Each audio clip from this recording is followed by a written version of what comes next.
Everybody's in? Yes. Okay. Welcome to the June 1st meeting of Scituate Conservation Commission. Couple of quick things to read.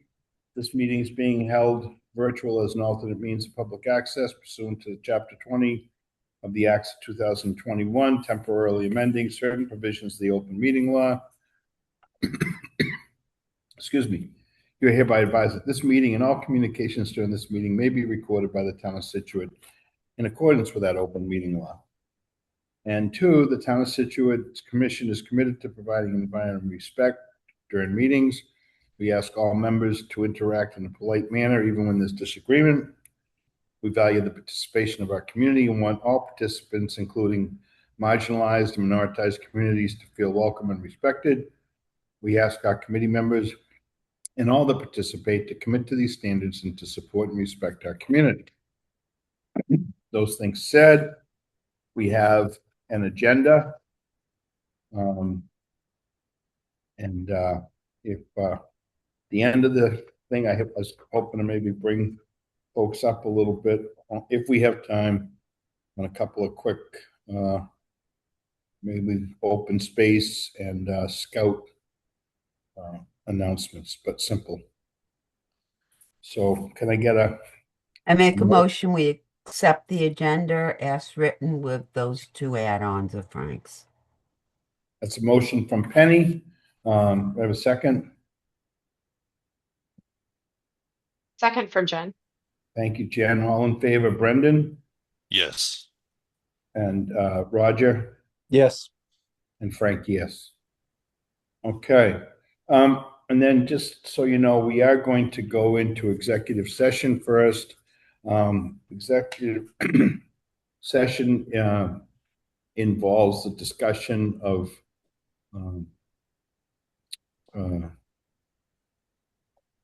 issues which are in litigation. The executive session under purposes 3 of the open meeting law to discuss strategy with respect to litigation, with the discussion of the same in an open session would be detrimental effect on the town's litigation position.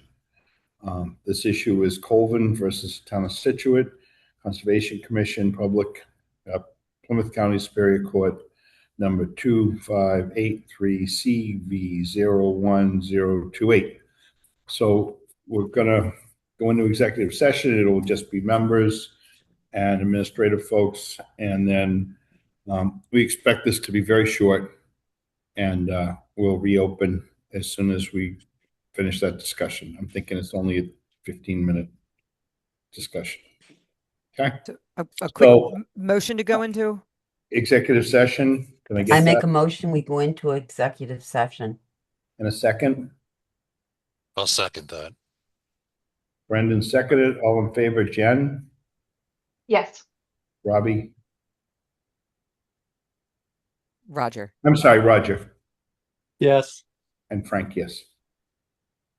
Okay. Can you close out the...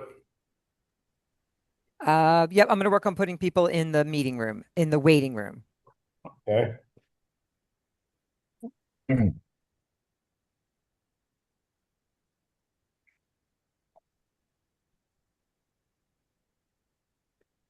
What an afternoon this turned out to be, huh? Yeah. Nice Weather-wise. turnaround. Saturday was crazy. Yes, it was. It was wild. How many people heard the Sonic.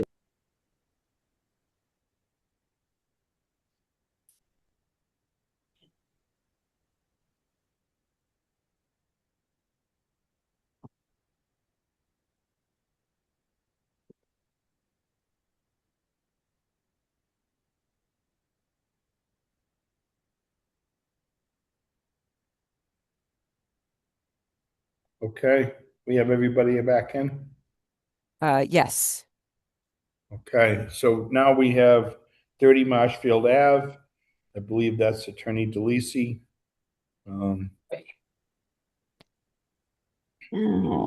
Hi, Frank. Good evening. Members of the commission, how are you tonight? Well, sorry We're for the okay. delay. We already, a 15-minute discussion turned into 45. No, that's 45. the lawyers. There Can't wasn't a stop- lawyer, though. Can't stop them from talking. There you go. So, how are you this evening? I'm doing well. I don't know if you need to read anything or if I should just jump right into it. We're not reopening, right? This is continued. Yeah, Yeah. exactly. So, Yeah. Exactly. Okay, so I'm joined tonight by Stephen Tripp, my client. I'm joined tonight by Stephen Tripp. There's a little reverb in the background that's I think that was maybe Stan. I just muted him. Stan is a very good coastal geologist, but he is sometimes technologically challenged. So anyway, this property is directly behind the concrete seawall, which is the barrier such that the coastal dune neither provides nourishment to the coastal beach nor acts as vertical wave or vertical buffer to wave action. The entire site is altered, having once contained a hotel, amongst others. I've provided photos to that effect previously. The current conditions are a single-family dwelling, which is non-compliant. It's a foundation in the flood zone. Two accessory buildings, both also non-compliant.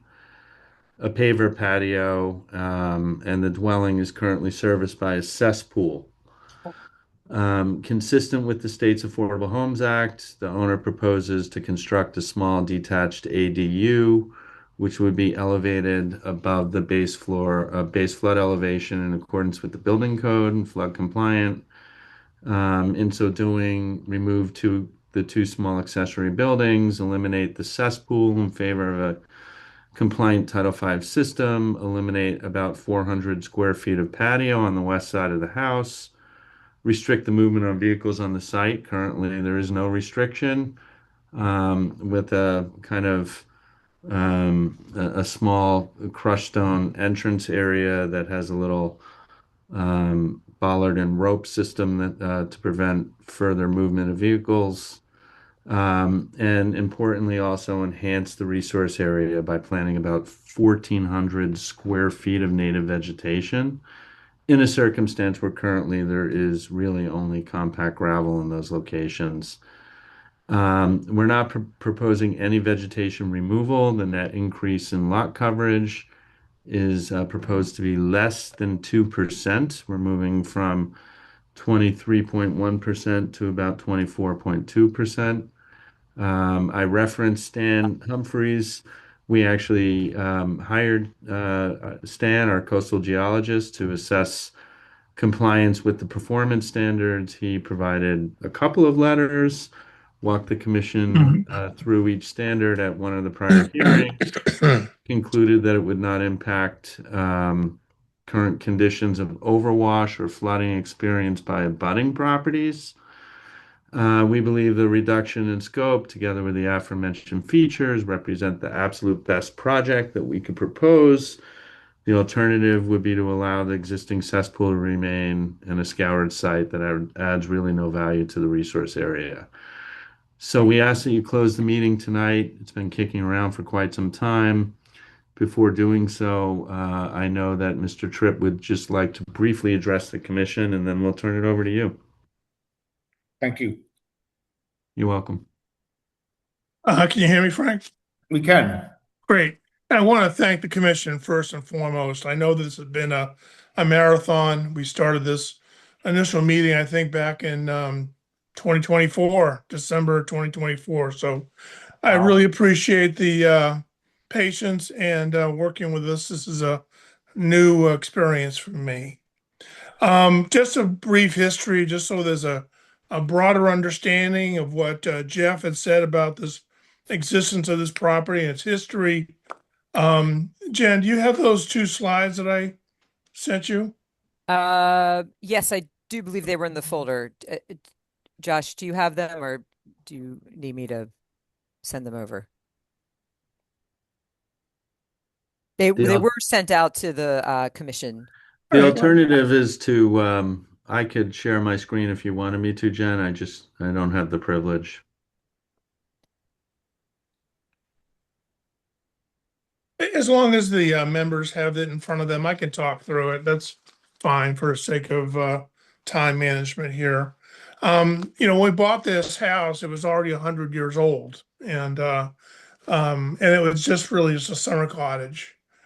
So the potential and opportunity to raise this property came and went when a lot of those grants went away back in 2018, that time frame. It really would have to be a knockdown if we decided to go ahead and renovate the property and add an ADU interior to the structure. That's number one. Thank you, Jen, for bringing that up. So one of the first activities that Betsy and I undertook was to put a fence up, which, kind of blocked part of the view, but we also, being pretty much on the public beach, we're experiencing a lot of trespassing. Kids would use our yard to get to the snack bar or the parking lot quicker by cutting through the middle of it. So we put up this very inexpensive Home Depot fence, and we also planted Rosa rugosa bushes behind it. That was really our first real shovel in the ground activity. Next slide, Jen. So the result of it is quite an outcropping of Rosa rugosa. And back in 2018, we had a significant amount of damage from this March 2018 storm.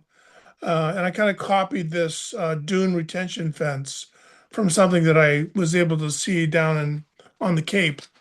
And it has been significant. It's been helping the rose to continue to flourish, and we've had really no blowover in the front of the house ever since we did it. And I'm not selecting any given neighbor for making these choices, but the alternative that was undertaken by a lot of my neighbors was to unearth their seawall by rescaping the beach.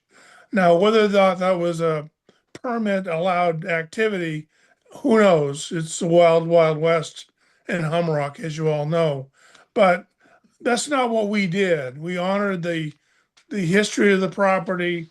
We felt we're going to leave the beach as it is, and we're just going to protect it as best we can.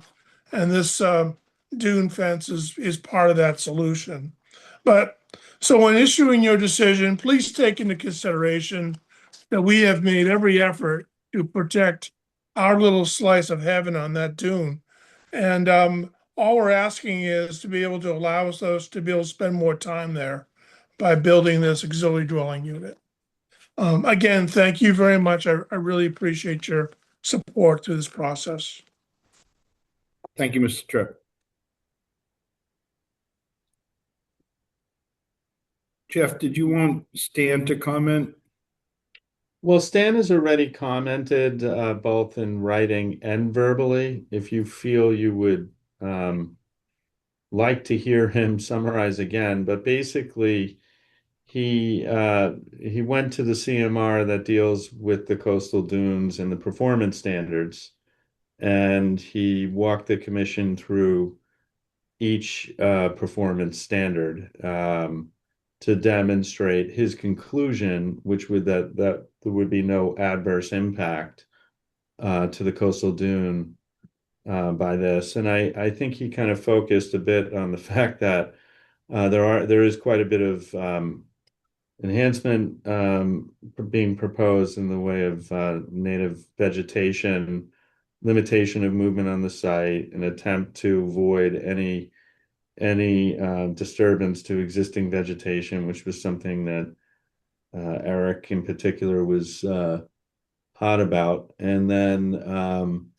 we have a concrete buffer between the site, which is a coastal dune site, and the actual beach. So the two purposes for coastal dunes are nourishing the beach, which can't be done with a wall in between, and then also to act as a vertical buffer for wave action, which also can't be done because the wall is there. So I think kind of Stan took this and thought, removing a cesspool and putting a Title V system, the enhancement plantings, a building that's elevated, removal of the patio and kind of restriction of movement of vehicles on site, all taken as a whole, are net positive. He did take some time to look at some of the concerns articulated by our abutter to the west, and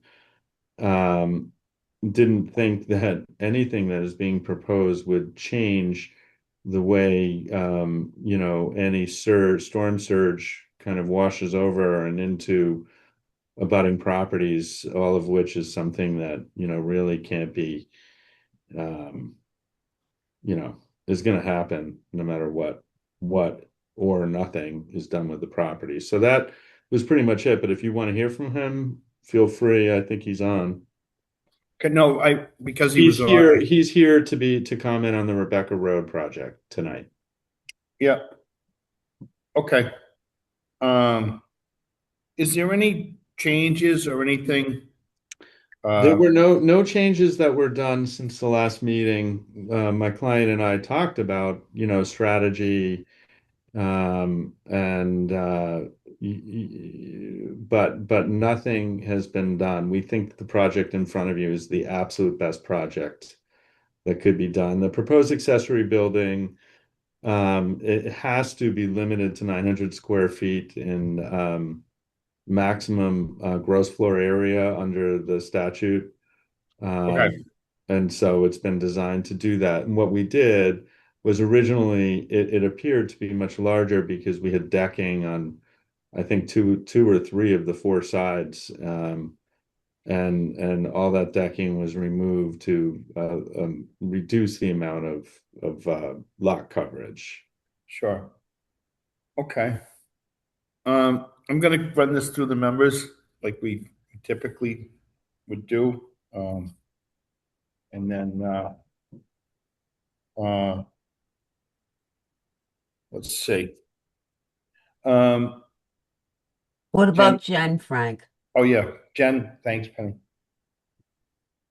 Jen, do you Uh, want yes. So this is the same plan we were looking at before. It is good to see a defined area for parking on the site, to be protecting vegetation that's there and know where the disturbance will be. My calculations still have this triggering stormwater, but I'm not including some of the sheds that are on the property. And I do have some concerns about removing sidewalk from a public road. I think we might want more information, more comment on that. Removing the wall is maybe want some details on how that will happen along with the sidewalk. I just maybe need some more information there. Great to have a septic being proposed instead of a cesspool. I think we're also looking to make sure that we're not adversely impacting the function of the dune. Um, I mean, I don't know that we're necessarily benefiting it, but just things to be concerned about. Yes, this is one of the sites in Hammerock that really does have a lot of vegetation on the east side of the house. That And we're not proposing to really, Right. Yeah, no, the activities on the west side. But it's I'm great that sorry. it's there. Like Yeah. I just wanted to say that this they have kept that. It's only become more. Um, and you know, I would hope that if we're approving a plan after this long of talking about it, we should have all of our questions answered. It should be everything we want should be on the plan with no questions or concerns, all the details there from utilities to sequencing to, how we're dealing with each step of this project. I do have one comment if it's okay, Frank. If you can pull up the landscape plan, the plan that was colored up that was previously shown. Yeah, the only thing I can ask is that we already got, and it's not your fault, but we're already 45 minutes in. Yeah. No, I just wanted to mention, Frank, that the seawall removal as part of the road, that's something that was proposed because we thought that the commission would like to see a reduction in impervious surface over there. Um, that doesn't need to be removed.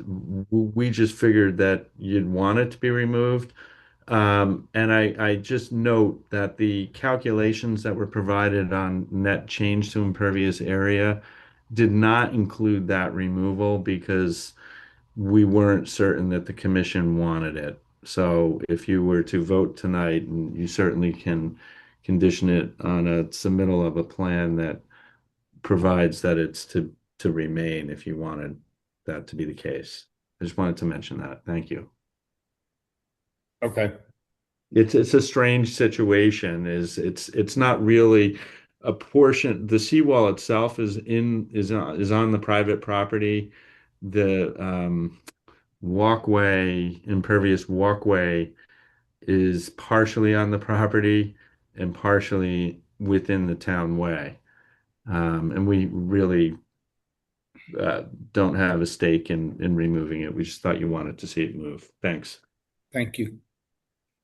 Okay, Jen, do you have anything else? Well, are we all looking at the same screen? Do we see the plan with the vegetation on it? That's what I see. Yes. Okay. No, I guess I have about 816 square feet is the roof coverage of the proposed project. So that's, that's the footprint that this would be covering, and that's not including, the stairs. And I think the house is about, with the covered porch is about 1,600 square feet. And there are patios on the east side and the west side also. Okay. All right. Committee members, I think I'll just start with Jen Foley.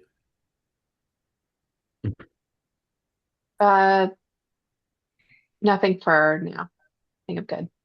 Okay, Penny. Where are you seeing the patios? I'm confused.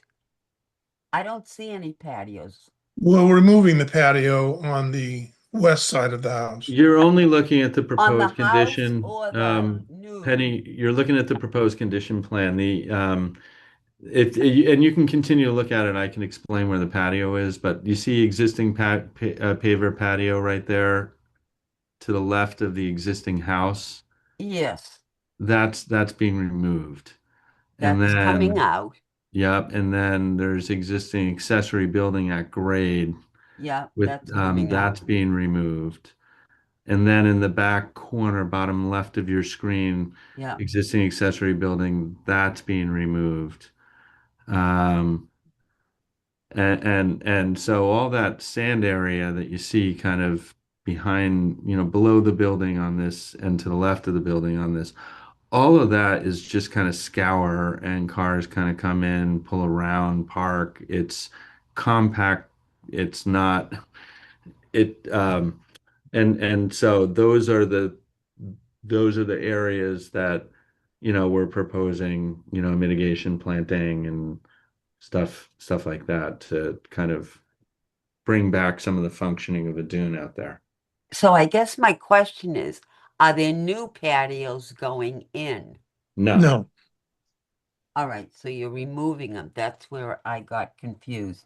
Now, if we can go back to the other one that shows the plantings, please.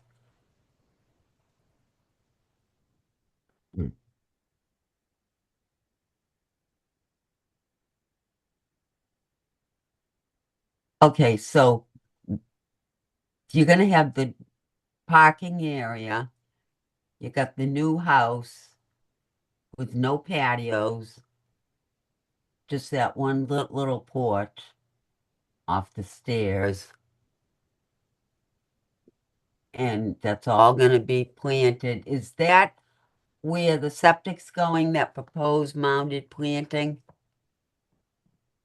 Steve, I'm going to defer to you on this. My It's right understanding in is front of the this. new. yes, it starts right about where you see the FEMA line, and that would be Yeah. the tank, and Yeah, then okay.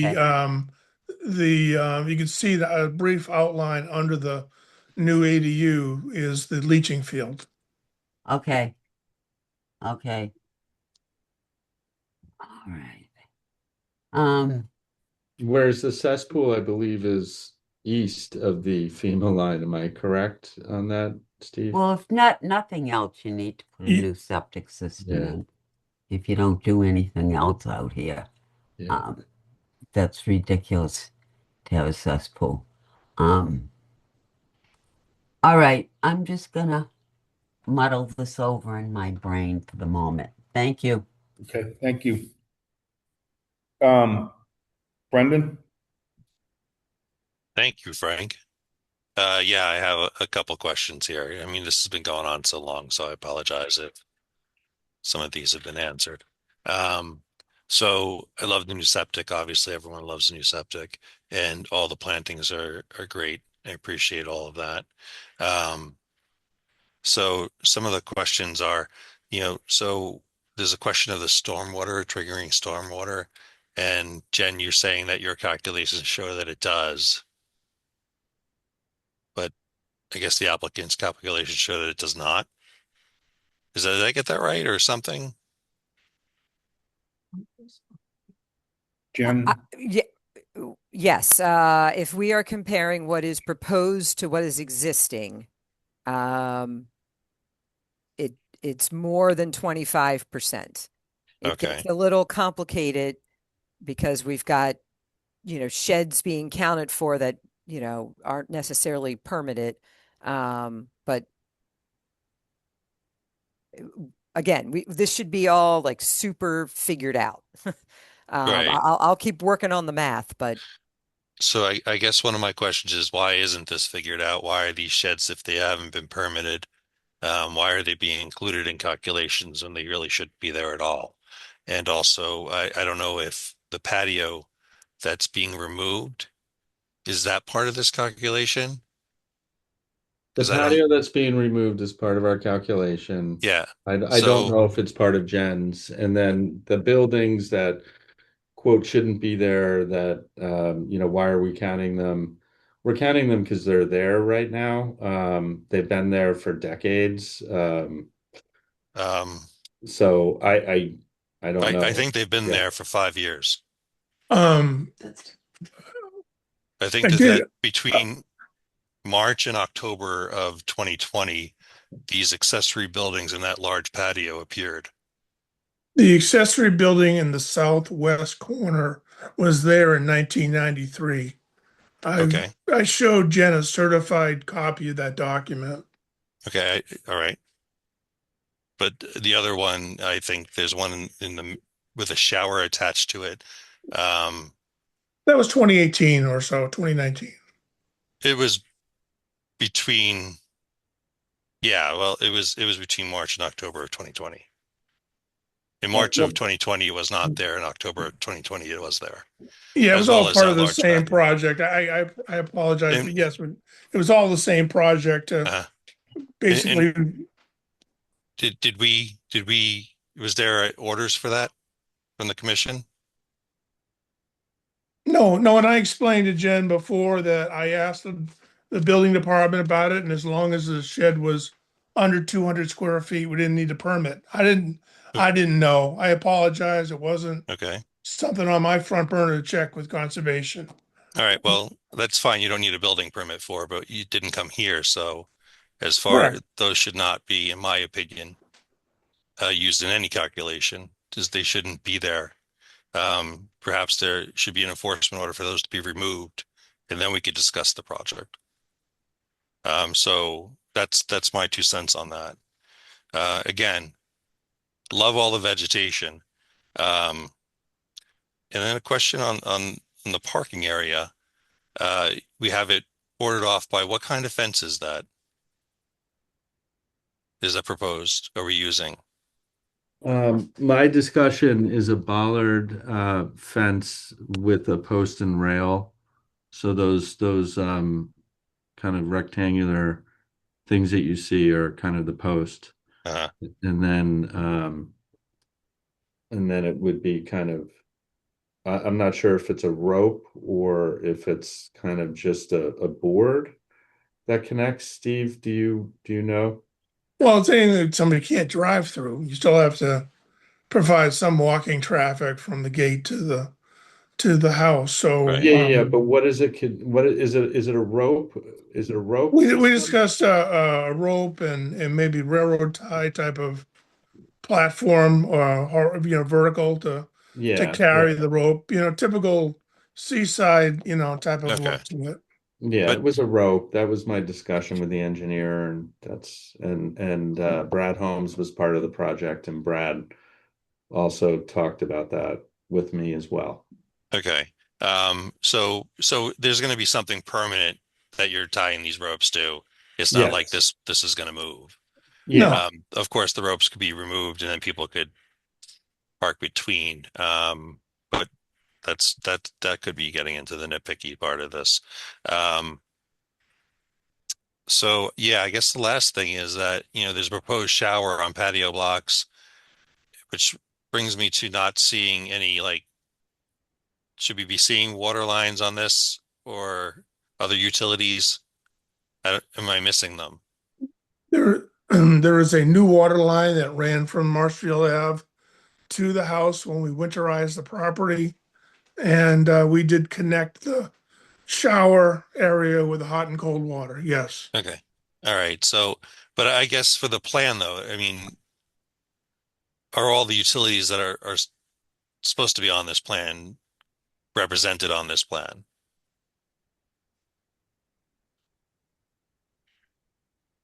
as To they're be going to be? to be frank, Brendan, we've been chasing it so hard. I guess we've overlooked it, but Okay. it I'm does not show sure. the I'm not sure you've overlooked it. It's possible it's on sheet it two. shows the gas line. It I shows saw a where gas line to be removed. I did see that one. no. The Gas line to gas be line removed. the gas line that feeds my property is on that plan. Proximate gas line. Okay, in the street. Oh Correct. yeah, there it is. Okay. So All that's a right then. utility, and the water was next to it. The the water's next to it? Well, that's what was shown Okay. I guess. by land planning. They showed on the drawing, the original drawing. But again, wall in, wall out. We've been chasing it for some time, Brendan. So Right. Yeah, I know it's like a moving target. So yeah, sorry about that. It's not the best. Yeah, so I guess really my major thing is that we're including in calculations buildings that should not be there. And I don't think then they should be considered as part of the calculations. Um, and if there's an additional piece triggered, then it's triggered. I don't know why. It just doesn't make sense that if a building shouldn't be there or, structure shouldn't be there or patio, that it be allowed to be considered in those calculations. And that's all. Thank you. Okay. Roger? Yeah, just a few follow up on a couple things that folks have already said. First off, I agree with Brendan about the sheds. I think it's come up in previous sessions, so I'm just kind of I know the committee has raised that as a concern, and I think it's still a concern. The question I have, and I wasn't seeing it on the plans, or I can't tell what is there on this one. There's talked about like the impact on the sidewalk. What is being done to the sidewalk? Where is that's out there? Because if it is removing it or changing it, I do agree with Jen's comment. So I'm not sure I see it on, I'm not sure which page I should be looking on to see. Is I see the walk on this view. Is something happening to that? So do you see the word walk in bold under the word Marshfield for Yep. Marshfield Ave? You see Yep. that word right there, walk?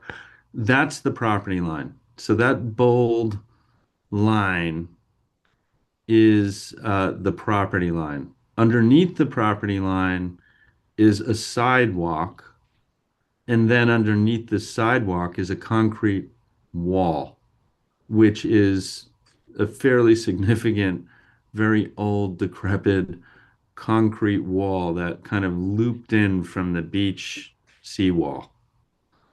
Um, So All of that. let me just ask a question. You just Yep. pointed out what I was looking for, Jeff. So is you guys are the recommendation here is if I'm reading this, looking at this correctly, it's impacting half of the walkway that currently exists there, correct? Am I looking at that rightly?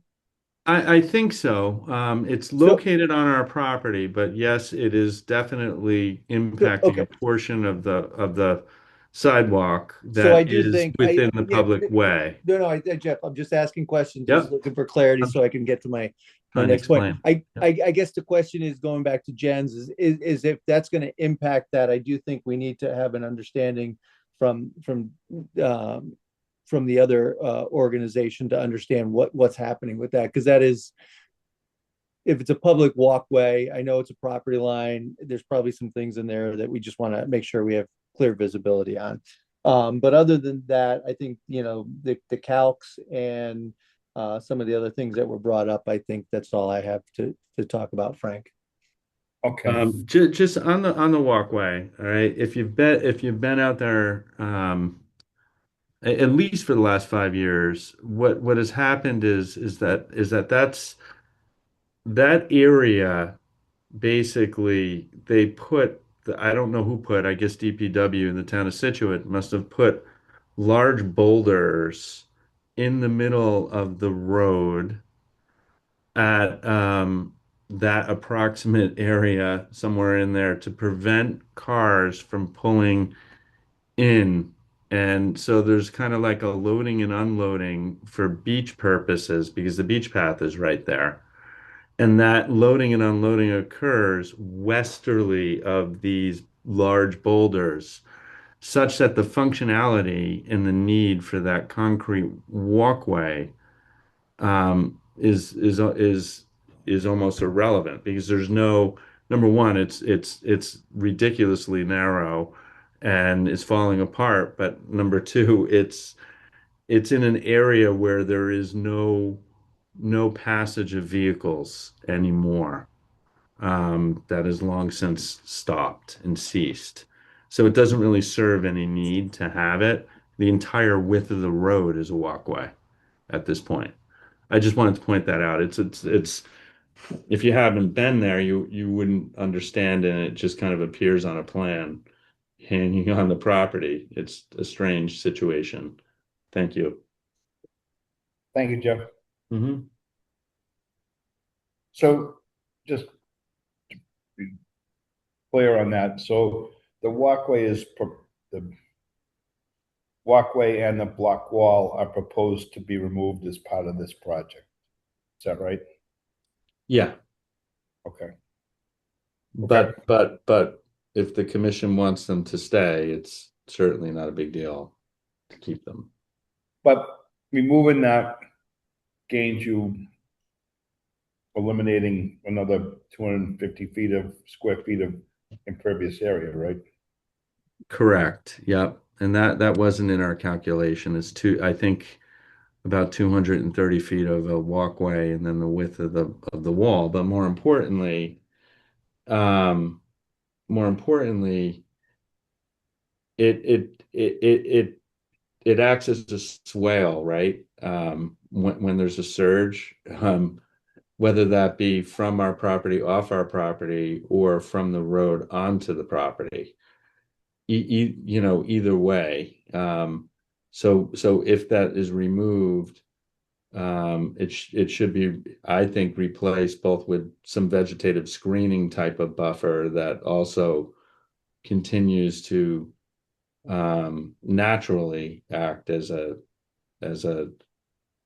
vegetation that might prevent movement of water through the site in a sense, or Okay. naturally. Okay. It's it's a privacy issue as well. Yep. Great. Thank you.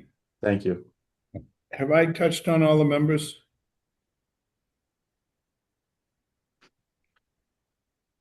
Do we have I don't anybody? think you did Jen Foley, Frank. Oh, I'm sorry. Jen? Nope, you got me. I was first.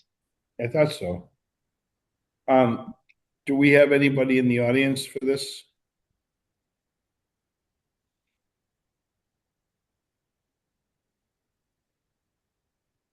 I do not see any hands raised. Okay. I mean, I've heard most of what I think is important. Um, Jen Smith, do you want to add anything else to this? Um, well, at the sidewalk, I wouldn't want to condition anything on the sidewalk on a public road without comment from DPW. Okay. So, Jeff, when we started this, you were asking that we act on this, right? Tonight to close. Uh, yeah, but if the commission feels like it needs additional information, then I think I need to go out and get that information for you. And it sounds like you want a good understanding of utility, you want DPW to comment on the sidewalk question, and you want a better understanding with the correct information on impervious calculation, meaning don't count what existed but wasn't permitted in that calculation. Right. So those are the three things that I see. But if you were going to act and in any event deny the project, then what's the point of asking us to go and get more information? So I Right. just don't know where you're at with it. Okay. Um,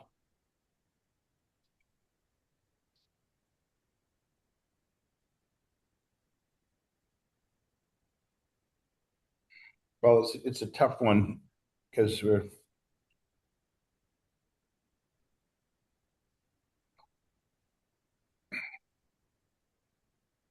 asking people to close or motion to close, but they may not want to close without that information. But to your point, it's why do a whole lot more engineering if the answer is going to be a denial. But I'm not quite sure how to get you that answer. Well, you could close the meeting subject to the DPW comment and the impervious calc.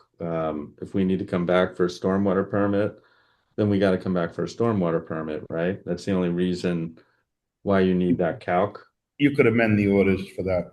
Yeah. So, I mean, I'd be asking, yeah, I think you should just close it and get on with things. Okay. All right. Can I get a motion here?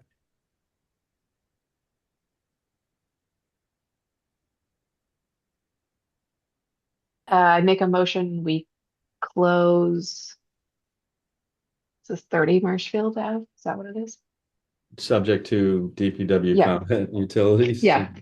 I was making sure I had the address right. I Yeah. make the motion, we close 30 Marshfield Ave, subject to DPW update and impervious calculation. Jen, And Possible And- stormwater. Jen, I mean, for closing, I don't It's not think we should subject be to. getting more information, but I just say that out loud. I feel like these all came up at the last meeting. We should have them. But I'm just a little hesitant about That's fair. closing and getting more information. You make your motion. I just wanted to add that. Thank you.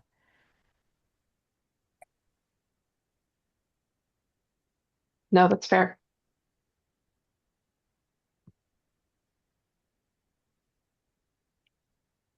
All right, so we got a motion from Jen fully to close.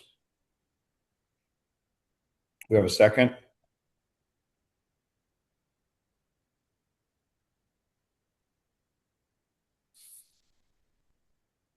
Penny, No, Brendan, no. Roger. No. Okay. So do we want to get a motion to deny the project?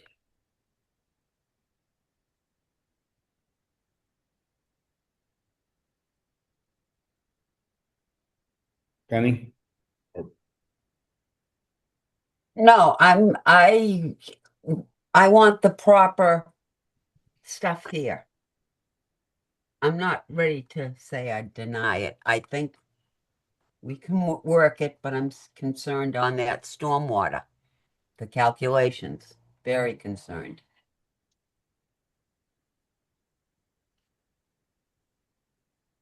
So should we make a Uh, motion I'll to make a continue motion to this? continue it until we have all the information. Well, the commission's making a motion to continue it. Jeff, do you want to request to close? Sure. I'll request a continuance for a 2-week period. Right. All right. I Please wouldn't- get all the info in. I probably won't be at the June Oh, 15th shoot. That's meeting. right. All right, so I mean at As a this heads up, I point, mean, I don't have to be here. I'm just giving you a heads up. I mean, I will say the next meeting on June 15th has got some big projects on it. so I request a continuance then to the meeting after the 15th. All right, we've Good got job. July 6th. July 6th. I make a motion, we continue it 30 Marshfield to July 6th. That's Penny, do I have a second?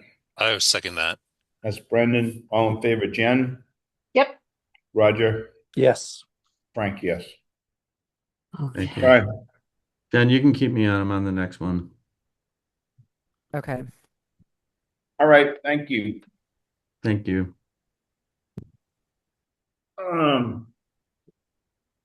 We are on to 83 Rebecca Road. I can open that one, I think. It's been open. Oh, thank you, Jeff. Yeah, let me just, I know you guys, we're already an hour and a half into it, and we're on number 2. I'm here with Dylan Brady tonight of Grady Consulting. Stan Humphreys is also here. My client Larry Wysocki is also here.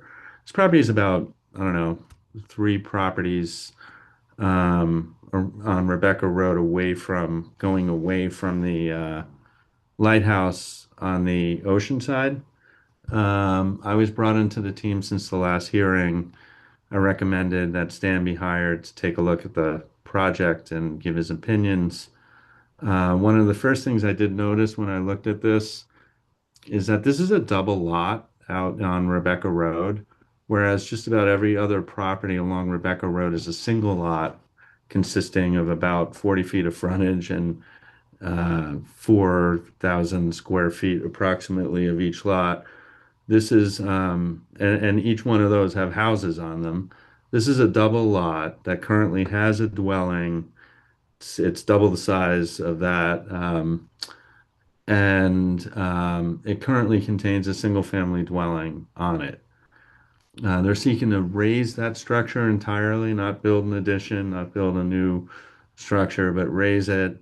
It's about 1,230 square feet of a gross floor area of the dwelling per the tax assessor, and to replace it with about 1,630 square foot dwelling. They obtained zoning approval since your last meeting, which was necessitated because it's in the floodplain overlay zoning district. So they had to demonstrate that the project was consistent with the National Flood Insurance Program and that the project would meet the state building code for flood resistant construction and the FEMA standards. It will comply with all dimensional setback requirements. So for what it's worth from a zoning standpoint. The site is totally previously altered. The property is located directly behind a concrete seawall back there. So again, just like the prior project, the seawall is a barrier such that the coastal dune doesn't function like a coastal dune. It doesn't provide nourishment to a coastal beach, and it doesn't act as a vertical buffer to wave action. Essentially, the net impervious lot coverage would be less than 25%, so it wouldn't trigger a stormwater permit. Stan did take a look at the site. He provided a letter to the commission, which is in your package, walked the commission through each standard, indicating that he believes that it meets the performance standards. The project is certainly not unlike any of those raise and reconstructs out there that have been previously approved by this commission. The reconstructed dwelling would actually remove a physical barrier to floodwater and dune migration, which is about 1,300 square feet of a barrier, and replace it with a fully compliant structure, the first floor of which would be at least 3 feet above base flood elevation, thus allowing movement of water and dune underneath. While the project increases the impervious coverage by about 400 square feet, it reduces the ground impacts from over 1,000 square feet to about 40, which is over 2,000% reduction in ground coverage. So overall, we think that this is a tremendous improvement over existing conditions. It's hard to conclude, in my opinion, that it has some adverse impact. Um, and Dylan's here and Stan's here if you want to ask any questions. Thank you. Thank you. Jen? This site is considered dune, land subject to coastal storm flowage. The velocity line is about halfway between the wall and the road, but the entire site is within the Limois, so it's considered an area that receives some wave action. The home, great that it's going up and getting a foundation out, and going up on piles with no footings. It Part of the house itself is moving closer to the seawall. I think that's probably within where some of the covered porch was before. But I just wanted to bring that up, that we are moving the home closer to the wall, to the ocean, into the velocity zone. And probably some additional questions would be about confirming the material under the home and any kind of way of defining the proposed driveway to the north of the home. I think there might be a driveway going underneath the house as well. Okay. I'll defer to Dylan on that.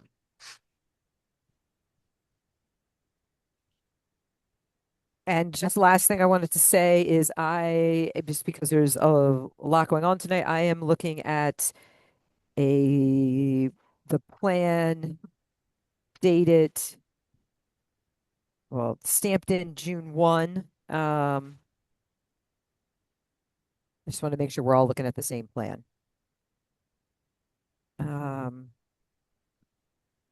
So you received that today? It Revision. electronically was filed, but paper copy came in today with the date. All right, so revision of May 21st, 2026. Okay.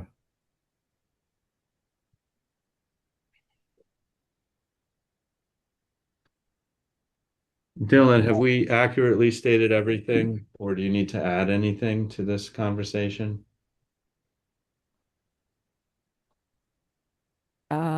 And Dylan has his hand up, and so Got does it. Larry, my client. Okay. They are both unmuted. Hey, Jen, this is Larry Wysocki, the homeowner. Just to address the concept of driveways, we're not intending to pave or put any sort of compressed stone down. The lot itself currently, as it stands, is basically a gravel and rock lot, and any surface that is currently covered by the foundation would be reverted to that state and leveled, and then any parking would simply be on those rocks. There would be no other than designating with like a wood fence that we currently have up now. That would be the only designation of parking. Parking underneath the unit or underneath the structure would be the same. It would just be the surface gravel. Thank you. Thank you. And this is Dylan Brady with Brady Consulting. And I just want to confirm everything that Jeff said has been accurate. And yeah, thank you, Larry, for speaking up about the driveway. Sure. Okay. And if you guys want to hear from Stan, he's on, but his letter has been submitted. I think it speaks for itself. Okay. Why don't I work through commission members first, and then See where we are. Um, so Jen Foley, Um, can you come back to me on this one? yep. Penny, Yeah, Jen Smith seems, and I don't blame her, a little concerned that the house, because it's much bigger, is moving closer to the seawall. Can we possibly move it closer to the road, a few more feet?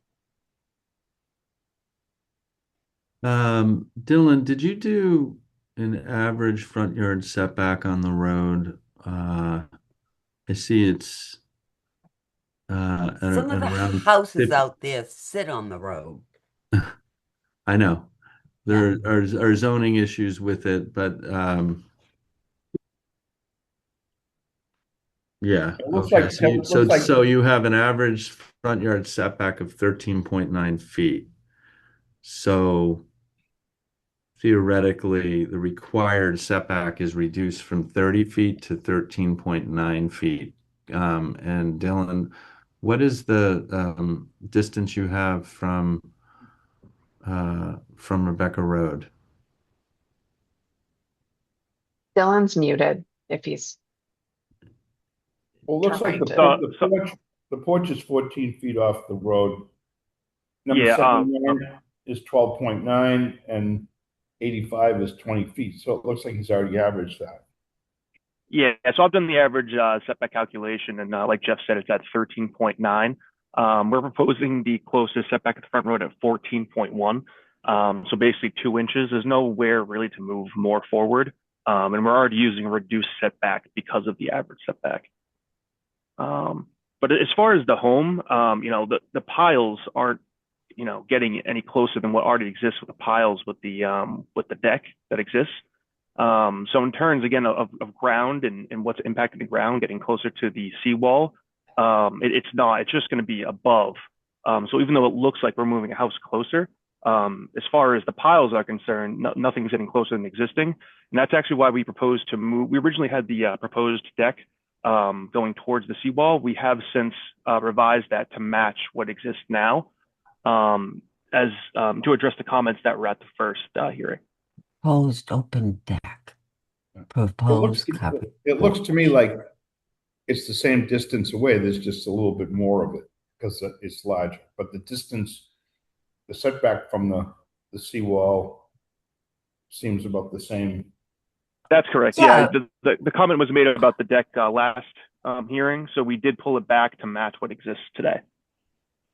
yeah, but I'm talking the actual building is what I believe Jen was talking about. I'm not talking The good about news is that it's out of the flood zone closer too, right? So, yeah, yeah. yeah. Oh boy. Come on, Oh it's our boy. fucking house, lady. Oh, Larry, Um, I'm gonna need you to mute off that, and I'd like you to hang Wow. up, please. I've got it from here. Thank you. That was totally unnecessary. Yes, agreed. I'm sorry, Penny. I understand all too well it's a house. I would like to see the house stand there for the next 50 years. It's a very precarious spot in this town, you can tell your client, Jeff. And I'll be so happy I'm to. trying to look out for him too. I understand, and again, I apologize, and I certainly will let him know that. Thank you. um,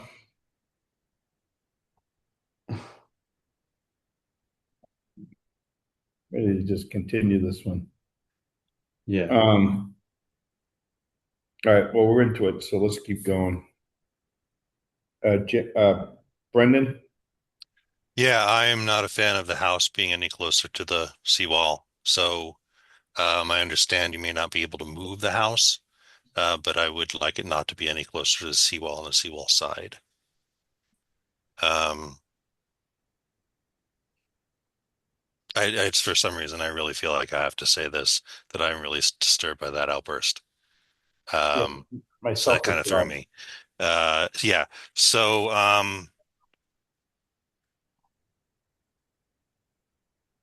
I guess all the material underneath the house is gravel. That's been said. Is that correct? Correct. I have to defer to Dylan on that. Yes, yes, that is correct. Okay. Thank you. And I guess I've been looking at what was not the latest plan, but I'm going to leave it at that for now. Thank you. Thank you. Roger? I have no additional questions. Okay. Do we have anybody in the audience for this? I don't see any hands raised. I'm looking at the distances. In the existing and the proposed. So if I look, the distance from the property line to the deck in the existing is 30'1", and this application also calls for 30'1". And then for the building, they had 42.7, and that's the same dimension that's showing up. Although, what does it say? 38.2. Dylan, can you explain those couple of numbers? Yeah, so for those calculations, I considered the covered porches to both be building. So that's technically different from what the main principal building that you're referring to would be. It's about the same, so it is moving about 4 feet closer in reference to the principal building as well. So it is but 4 as feet. far as those are referring to both covered porches, so it's not quite the same, but it's similar both for the principal buildings. But yeah, but again, as far as the ground is concerned, nothing's really getting closer. So I just wanted to make that clear, but I understand the concern of the principal dwelling. So I'm just, again, I'm sort of trying to figure that out. So it says 42.7, and that's to the covered porch of the existing, right? Right. And so the 42.7, The 42.7 looks to be to the exterior facade of the house. right? So the width of the port is 5 feet. So that porch roof is 5 foot closer to the property line or to the seawall, Yes. Yes. right? And it's a much wider building. So it's 5 feet closer, and it's a much larger front. So there's much, I guess, more square footage or more frontage closer to the seawall by 5 feet. Yeah, for a distance of not the entire width of the building, right? For a distance of 20 feet, because it's a jog, Well, but right? when we consider these, we Oh, no, consider. you're right. I see within that box, I see the prior overlaid. You're correct. And then for our purposes, a roofed area is considered part of the dwelling. So Yeah, yep. so it's a 40-foot wide porch that's 5 feet closer to the seawall. Yes. Yes. And instead of being, I don't know how wide the house is, 20 feet, this is now 40 feet. So it's like double the width and 5 feet closer, roughly. Would you agree with that? Yes. Dylan? Yes. For the if the covered porch is considered the dwelling, then yes. Okay. Did the commission members see that?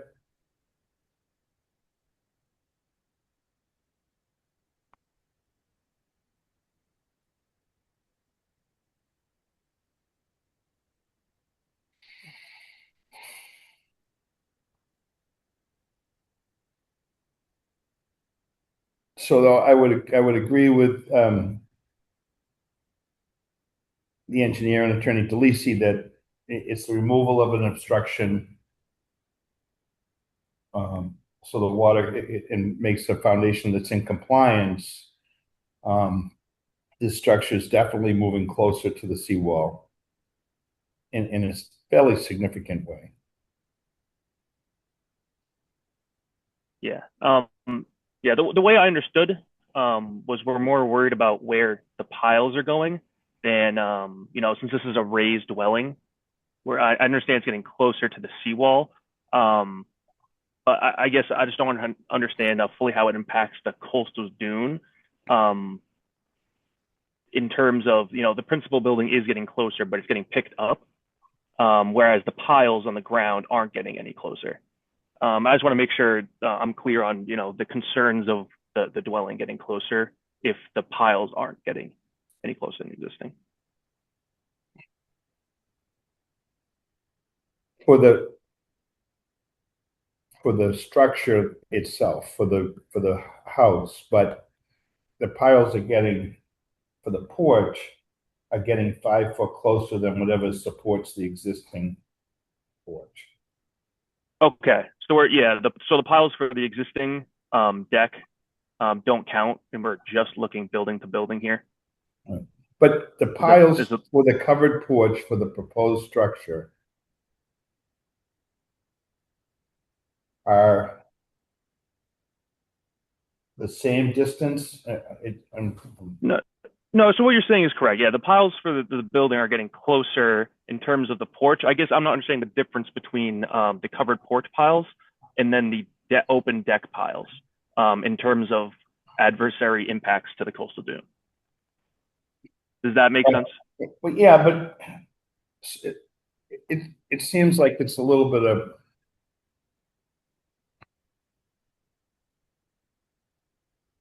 play with the numbers here.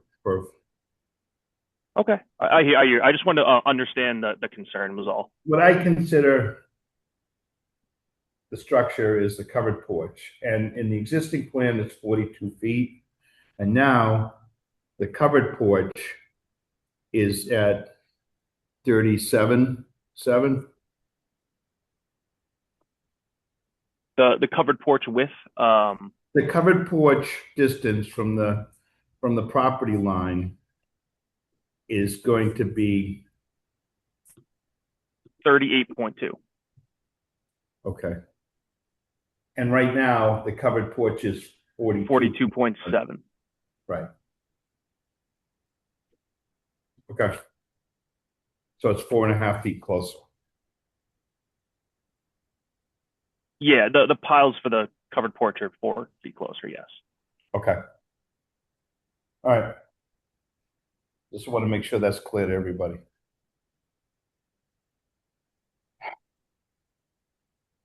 All right. Anybody else? Jen, did you want to comment now that we've kind of knocked that around? No, I'm good. Okay. Any further comment or questions? Discussion? I mean, just for some details, it'd be good to have on the plan that what the piles are planning to be and what the material will be under the house. And if it's there and I missed it, but that would just be something to add if anything else is happening and whatever the erosion control detail is. But if it's open driven wooden piles, I'd like to have that on the plan. All right, so we need a detail for the erosion control. We want information on the material under the house, right? Is there any other planting other than that salt grass in that one spot? Is that the mitigation that's being offered? Yes, that was due to there was existing grass there discussed at the last hearing. So using old aerial imagery, I did my best to replicate what was there previously as proposed.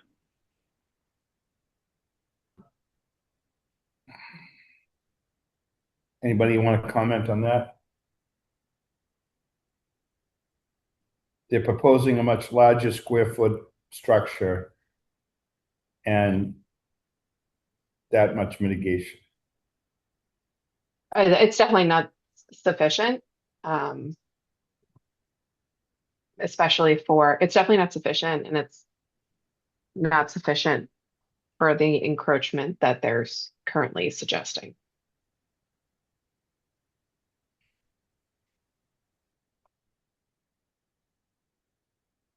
Okay.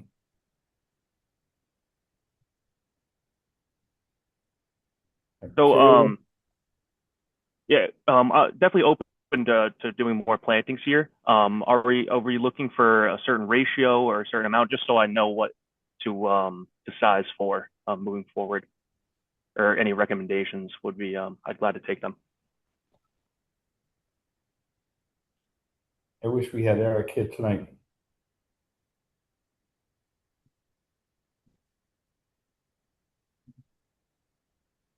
Okay, if it's okay, I can work with Jen and see if we can get something that the commission would recommend. Okay. What else, Jen? Detail on erosion control, detail on the pilings, mitigation, material under the house. And I guess the other big one is the movement of the roof and the structure closer to the seawall. Are the issues we seem to be focused on? Is that correct? That's what I heard. I don't know if Stan has any thoughts on if more mitigation would, by mitigation, I mean plantings would do well there, or if it's something where it's better to just fence it off just to try to, keep it from being an area where everybody's parking and just let whatever happens there happens there.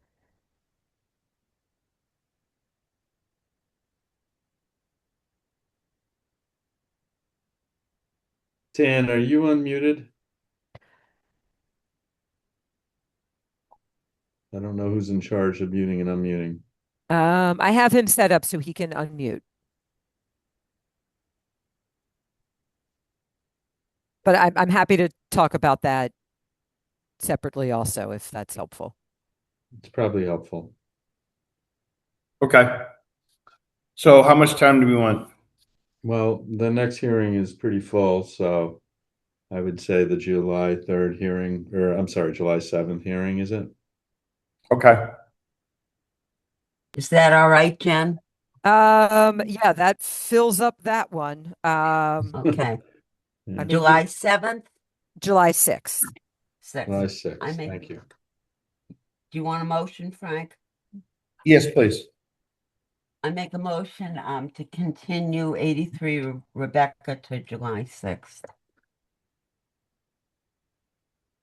That's from Penny. Have a second. Second from Jen. All in favor? Brendan, Yes. Roger, Yep, sorry, yes. yeah.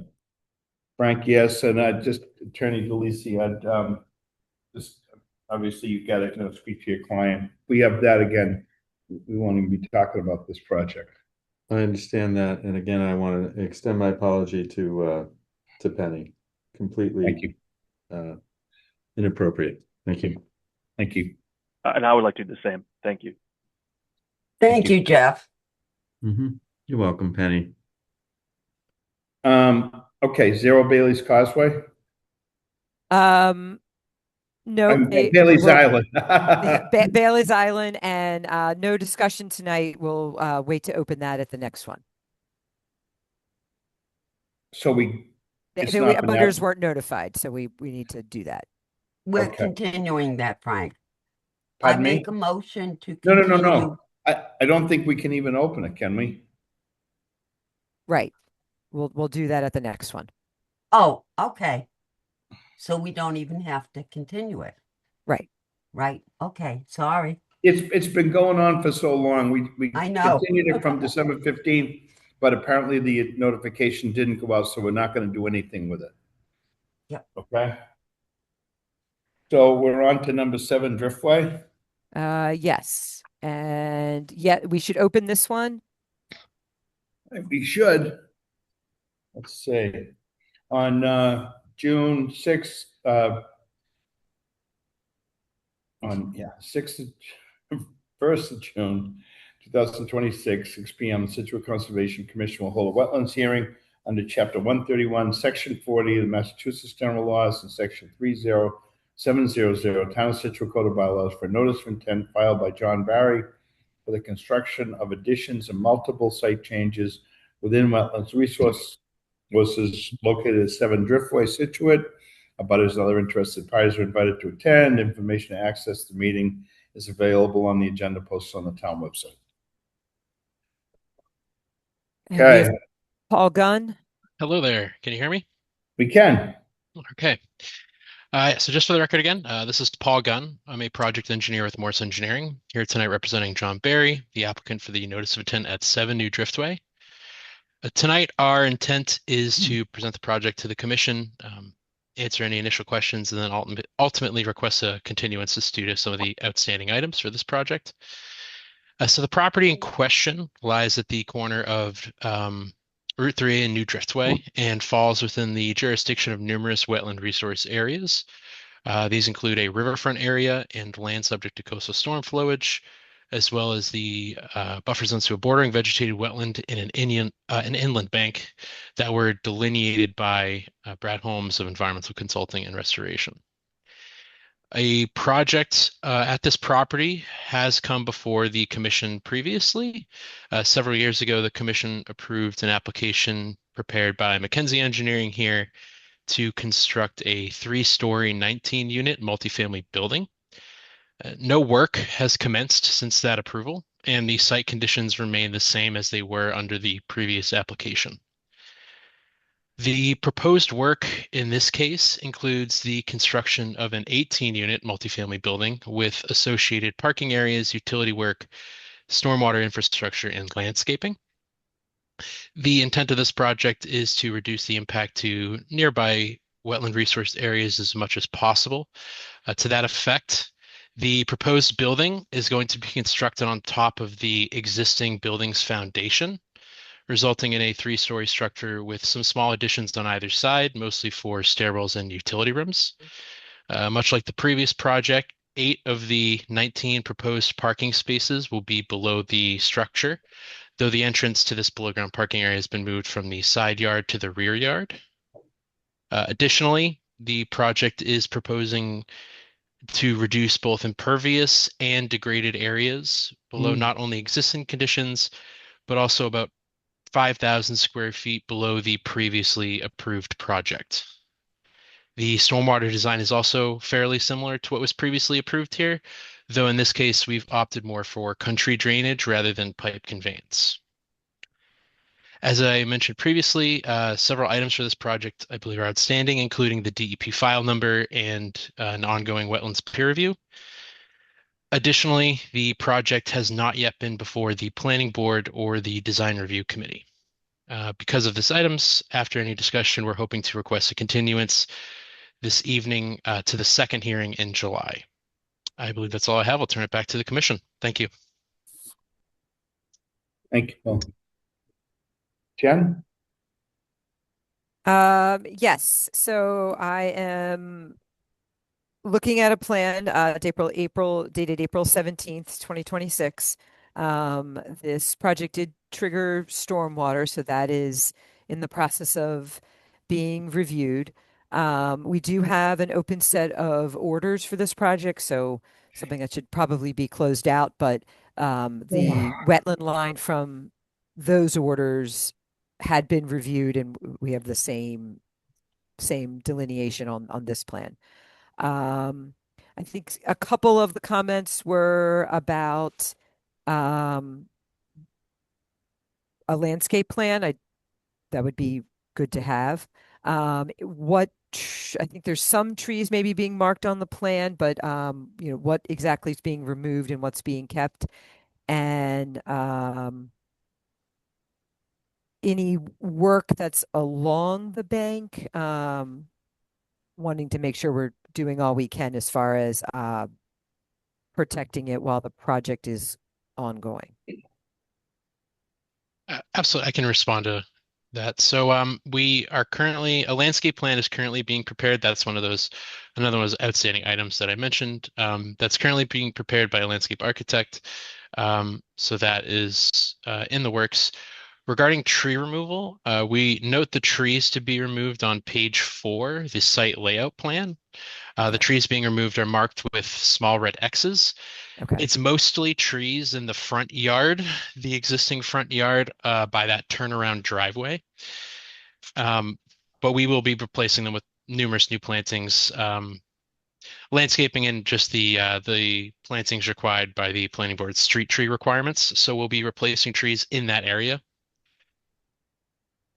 And for erosion control, currently we have a proposed mulch sock around the limit of work, 12-inch mulch sock, and that is also proposed along the edge of the inland bank, but also really just encompasses the entire site.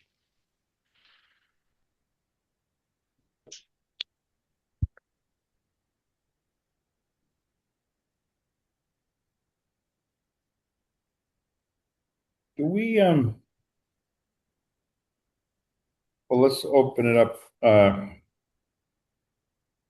Jen, do you want to comment on anything else? Or go to members? We can go to members. I just, there's some disturbance of vegetation to put in some of the stormwater components. And so, those areas should be understood what's being disturbed there and how the area will be protected when that is happening. Okay. Brendan?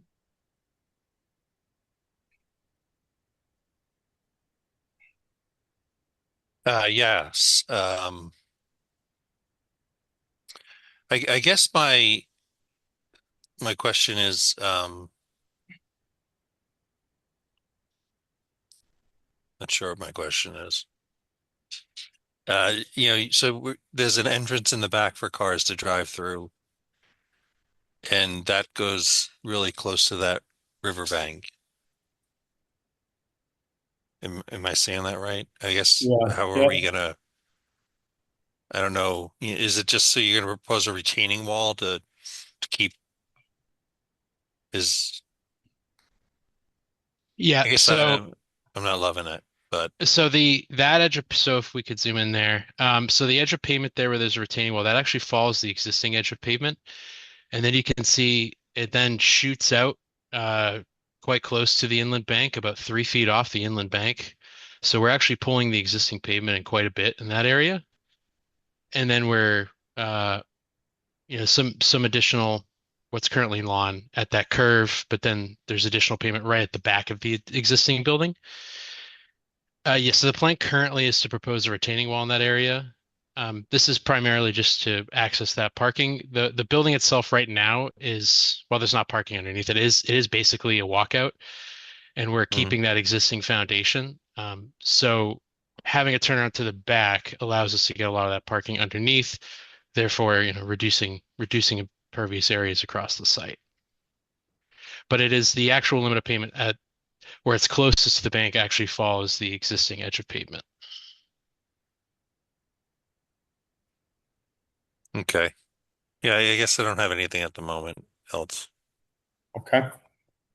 Roger?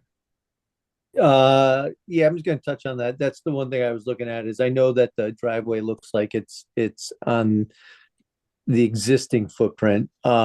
Did they ever consider going in from the east side or on the side so that you can free up some more space along the back and protect that wetland a little bit more? They did. I mean, it's really they did. It's mostly about prioritizing, and limiting grading because, like I said, right now it's a bit of a walkout. The front elevation's about 18, the back elevation's around elevation 10.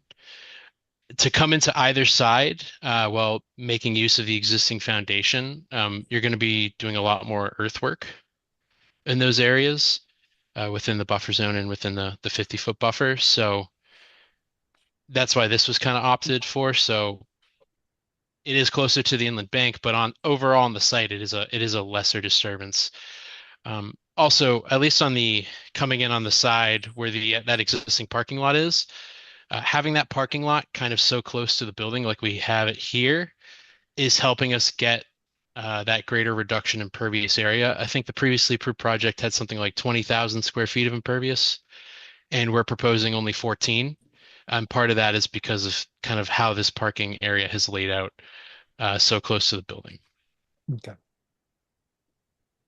All right, thank you. No other questions. All right. Jen Foley?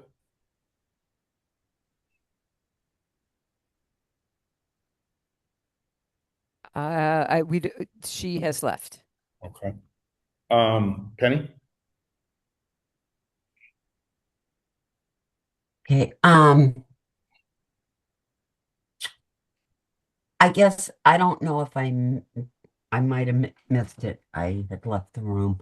Um, is it really necessary to have parking under the building, Paul? To meet the zoning requirements for parking at the site, Okay, it would be required to have that amount of parking spaces. And of okay, course, the other option is something similar to what the previous project does, where they kind of had their parking orientated the other way, kind of rotated 90, facing the river, kind of stretching along that side. right, Um, right. we're kind of using that area as part of the stormwater. We're proposing a vegetated filter strip in that area. Like I said, we're doing country drainage over pipe conveyance. So bringing those additional 8 spaces up is, theoretically possible, but it's going to just increase the impervious and degraded areas within the riverfront area. And that's kind of what we were hoping to avoid, was to make Yeah, use of this existing basement space to better meet the resource area requirements, specifically for the riverfront area. yeah. No, would, I agree. A smaller asphalt parking lot outside. I just didn't know if it was absolutely necessary to have those extra spaces. Okay, and so your trees are just the ones in front you're taking down? You're not taking trees down in the back?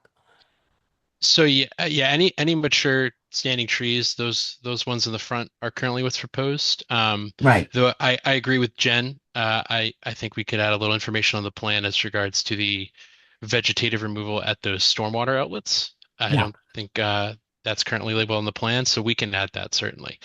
But Okay. any mature kind of standing trees, those are the ones being removed. Okay, so that driveway in the front, is that going? The one, Yes. the half circle? Yep, So that that, turnaround's being completely removed.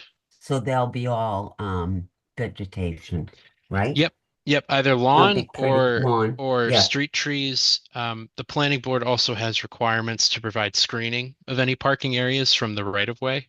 So Oh, that's what, really? yeah, so that's what a lot of that area will be taken up as, kind of outside of the sidewalk portion. Okay. Okay. All right. I'm all set for now. Thank you. Thanks, Penny. Brendan? Did I ask you? Yes, I'm all good. Thank you. Do we have anybody in the audience? I do not see any hands raised.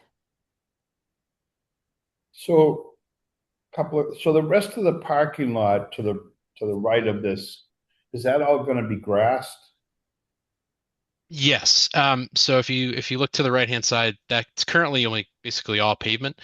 Yep. That'll be a mixture. So we are proposing a vegetated filter strip as part of the stormwater system. The stormwater basically kind of flows over the parking area to a level spreader and then over that lawn area to the rain garden, which is proposed in a similar spot as the previous project. So at least a portion of that channel will be grass. But like I said, we will be needing some buffer along the front property line there. Um, I guess I'm still confused. So I can see the outline of the parking. It makes sense to put parking under the building, then, just that much less impervious area. but everything to the right of like the curb for the parking, it shows some regrading. Yeah, so that area is going from paved to pervious vegetation. Okay.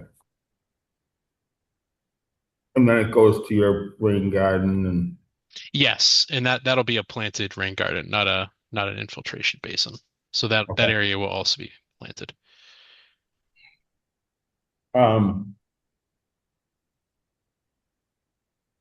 It is too bad the driveway can't be pulled back a little bit, but on the other hand, I get it.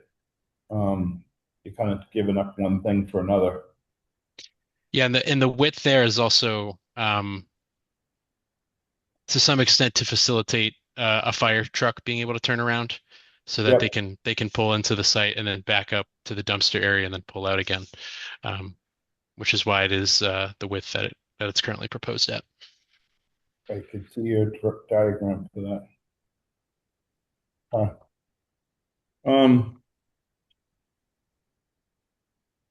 I mean, the good news after the last proposed project, this seems like a lot less invasive, which is good.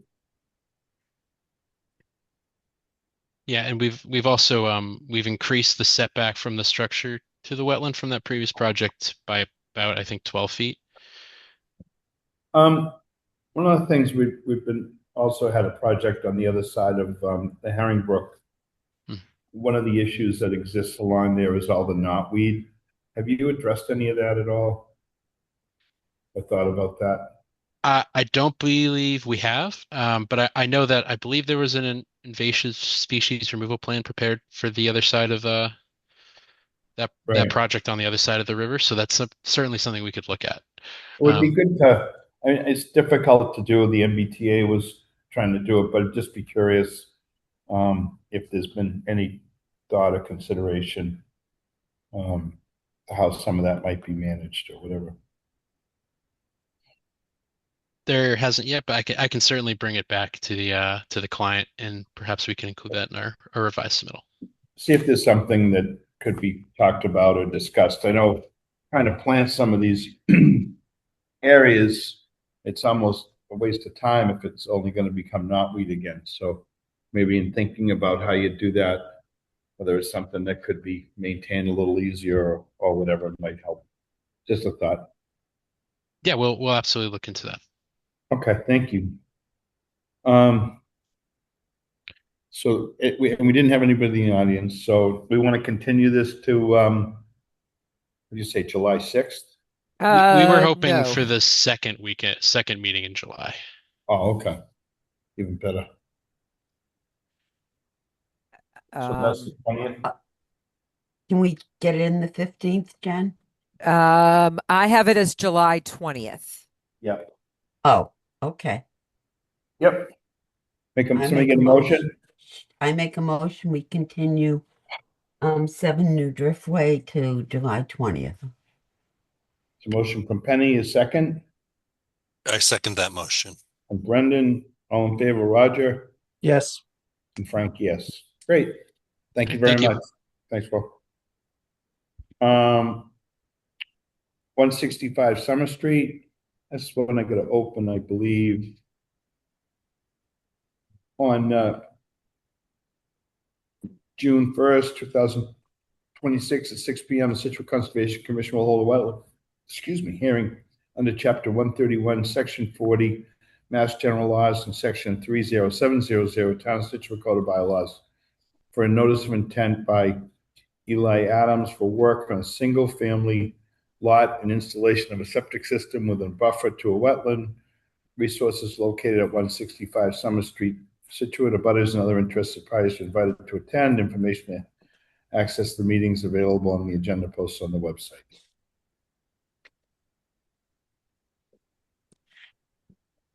And we have Mr. Gunn again. Yes, indeed. So just again for the record, Paul Gunn, project engineer with Morse Engineering, here tonight representing the applicant Eli Adams for the aforementioned notice of intent. So the site in question here is an existing single-family dwelling with associated gravel driveways, utilities, and a mixture of lawn and wooded areas. The site lies within the buffer zone to a bordering vegetated wetland that ECR delineated in November of 2023. This is actually another project that has been before the commission previously. It received a negative determination for a septic system upgrade in early 2024, and the commission later issued an order of conditions that same year to construct a common driveway that would replace the two existing gravel driveways.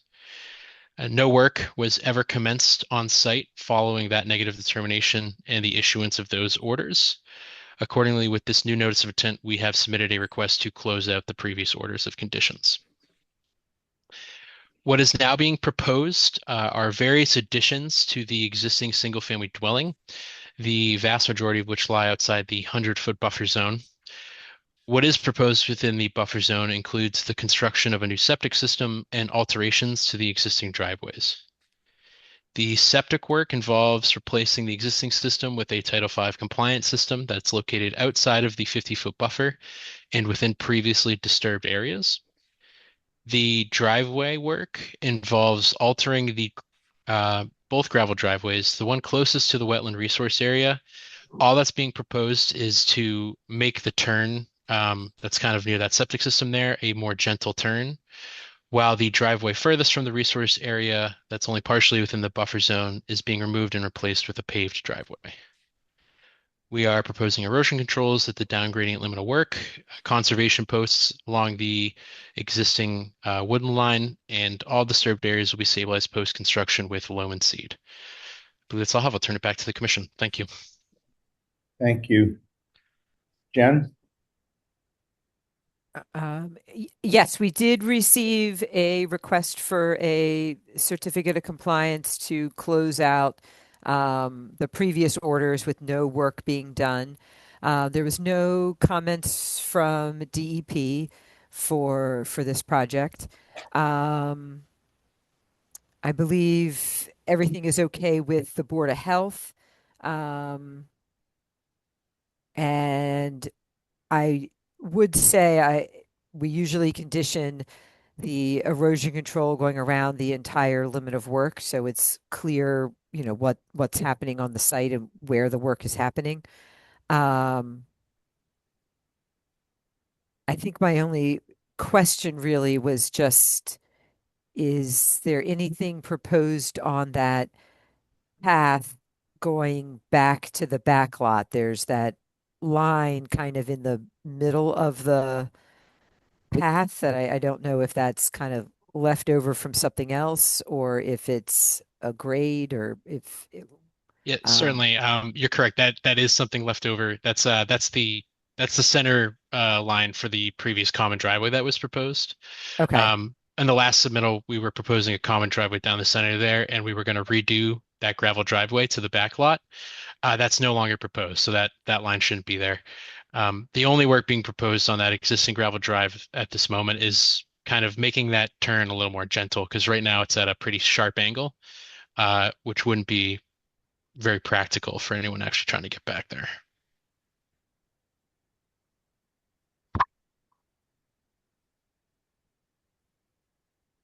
I think that's all my questions for now. Okay. Penny? Yeah, I'm a little confused, which at my age I'm allowed. I see it says existing gravel driveway on the bottom. That's going to be removed. So that's going to become a concrete driveway all the way in? Yes, on the plan bottom there, kind of just within that 100-foot buffer, that gravel driveway is being removed and replaced with a paved driveway. Okay, and the gravel driveway up above is staying, so lot 2 or whatever, out back there, that's staying? Staying gravel, just kind of making that turn a little less sharp. Right now it's almost at a 90-degree angle, so we just wanted to create a more easily navigable corner there. But it's remaining gravel. What is that driveway? What is the purpose of that driveway? So it's an existing gravel drive that goes out to the back lot. I think it was installed quite a while ago. There's actually a septic system already installed on that back lot. I believe they were going to develop it in the past, and the house was just never constructed. And so that is what that gravel driveway leads to. So you're just leaving it there. They are just leaving it, the applicant, for Yes. if they use it. Yes. Yes, that is correct. Okay. So no intended work on that gravel drive except for that corner there. Yeah. I'm not real crazy about a concrete driveway into the 100. I don't know. I need to ponder some, Frank. Thank you. Okay. Brendan?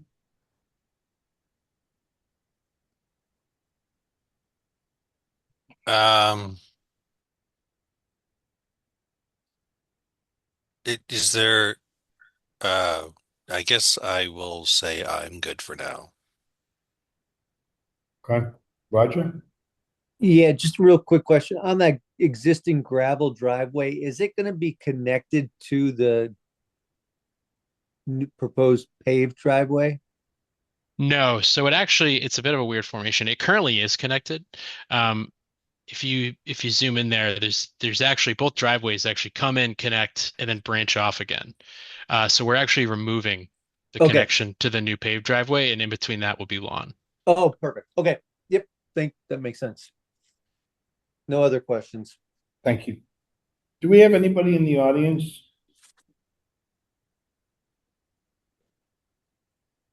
I don't see any hands raised. Okay. So I remember going out to the site, quite a bit going on there. The good news is, like right now off that existing house where the goes out to the septic tank, there's just like a cesspool. It's not very good system. So this gives them a nice, good leaching area as opposed to what was existing. It's kind of funky because part of this driveway is in Norwell. So does this have to go to Norwell Conservation as well, Jen? Yes, I believe it went maybe last week. Yes, it was approved last week. Okay. So a lot of the paved driveway is actually in Norwell. Yes, there's a triangle of paved driveway that enters that kind of lies between the town line and the 100-foot buffer right near the septic. That's really the only new pavement in Scituate Right. within the 100-foot buffer. Can you see that? If you look at what's really in Scituate, like most of the driveway and the turnout are all in Norwell. So it's really only a paved area right in front of the garage that's in Scituate, if I'm reading that. Okay. Follow me? I follow Not that it you. matters, it's still a paved driveway, but Yeah. that But was in Norwell's jurisdiction. okay. And the part that's in ours is a relatively small area, Yes. still within the 100, but At least it isn't in the 50. yeah. Okay. I'm happy. Okay. Did I cover everybody? Take a motion. I make a motion to close. That's Penny, or a second. I'll second that. Brendan, all in favor? Roger Yes. and Frank, yes. Pretty easy when there's only a few of us, huh? 154 Hadley Road.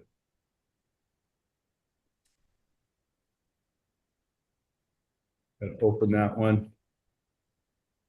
On June 1st, 26, 6 p.m., Central Conservation Commission will hold a wetlands hearing under Chapter 131, Section 40 of Central Code of Bylaws for request of determination of applicability for Brian Hupp for an expansion of a deck located at 154 Hadley Road, Scituate. Abutters and other interested parties are invited to attend. Information to access the meetings available on the agenda. And I don't know if Brian is on the call, if he wants to raise his hand, but one of the things we figured out last week was that this work is actually just outside of the 100-foot buffer.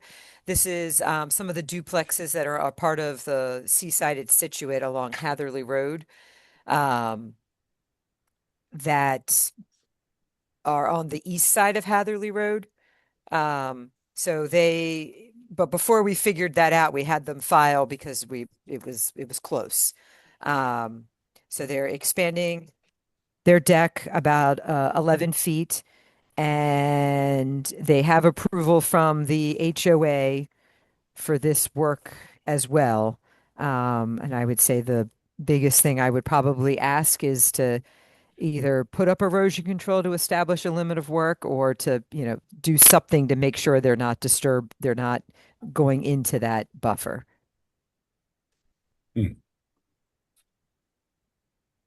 Jen, were there any restrictions or anything to work on these houses? We conditioned this whole project.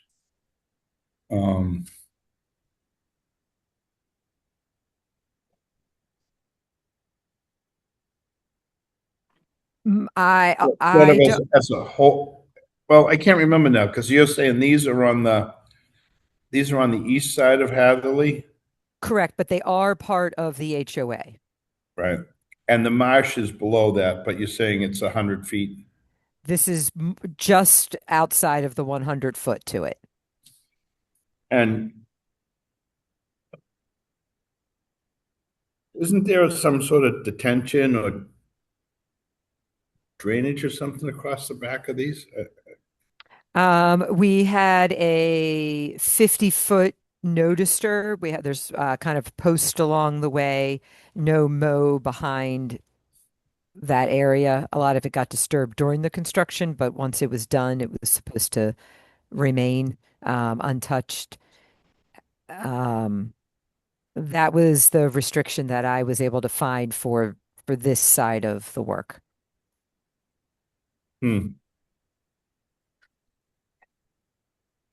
They have not closed out their order of conditions as a whole. Right. And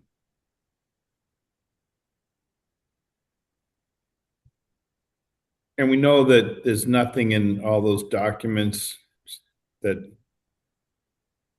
have any restriction on this or anything.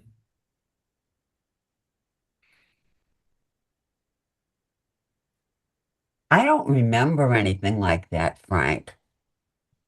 But that doesn't mean anything. It was just such a comprehensive plan for the whole Oh, I know. project. Yeah. It just seems like with all the plans had, we couldn't get something a little better than the sketch. Yeah, we have a few other things from him. I can see if I can get that up. Hold I have a picture. on. We did track down a site plan, I think last week.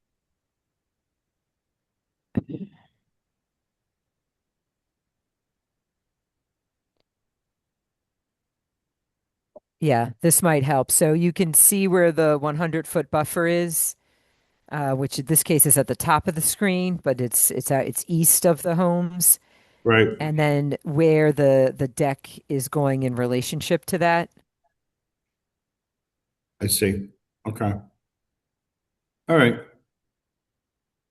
Well, that's a lot better than what we were looking at before. So I'm assuming this is going on some sort of footings. Yes. Okay. So it's really out of that piece. Just the whole project was our jurisdiction, given the magnitude of it. Right. Right. And The other thing I'm just trying, is any of that area is all supposed to be open and back of there, going, sloping towards the, The marsh. marsh. Yeah, it is lawn until the 50-foot buffer. Right, At least behind their house. I'm not saying all the homes have, I know the line kind of swerves, but at least behind their home, it was Covered. the 50-foot buffer is where the lawn ends. okay. I know it's not a very big area, this deck, 11 by 20 or whatever it is. But that doesn't impact any of like the square footage of open space that was required or anything like that. That's a good question. I mean, it doesn't seem like a lot. I'm just wondering, there was so many calculations that we looked at during that project. Well, That's a lot of deck.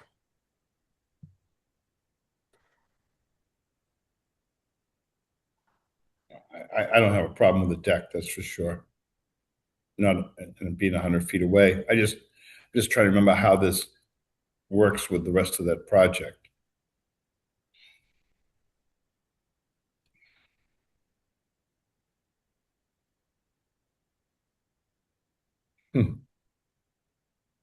Okay.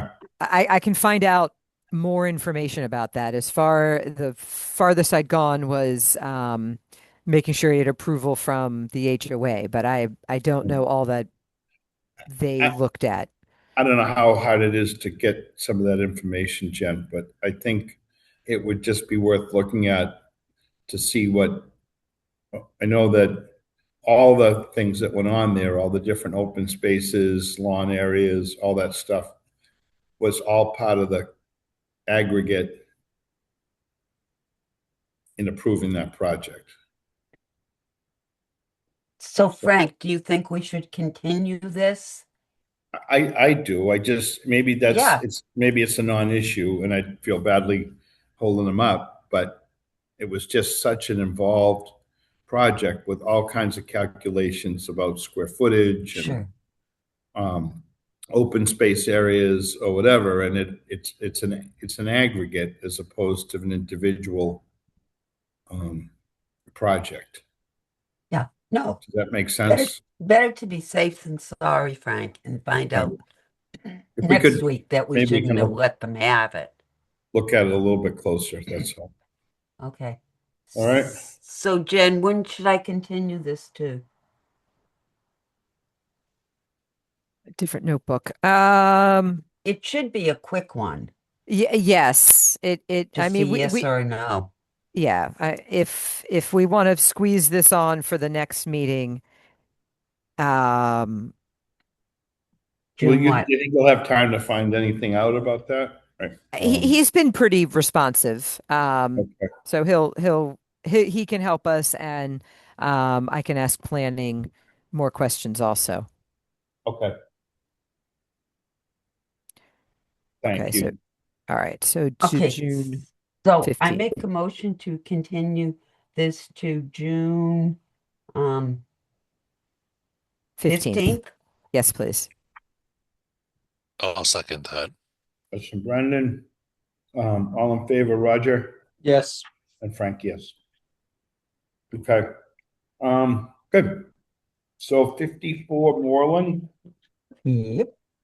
on June 1st, 2026, 6 p.m. The Scituate Conservation Commission will hold a wetlands hearing under Chapter 131, Section 40 of the Massachusetts General Laws, Section 30700, Town of Scituate Code of Bylaws, for request of determination of applicability filed by Cindy Rusque for the expansion of a driveway patio parking pad located at 54 Moreland Road, Scituate. Abutters and other interested parties are invited to attend. Information to access the meetings available on the agenda posted on the town website. And yeah, we do have Cindy here. I've unmuted her, and I will I'm not sure if we have an image to show, but I'm working on getting that up. Okay, perfect. So that's Oh, my st- Cindy, I don't know if you want to describe a bit your project. So currently we have a driveway, gravel driveway. That's the number one on the screen that you have here. And number two is the existing gravel parking pad that's in the front yard. We would like to pave those over with pervious pavers. And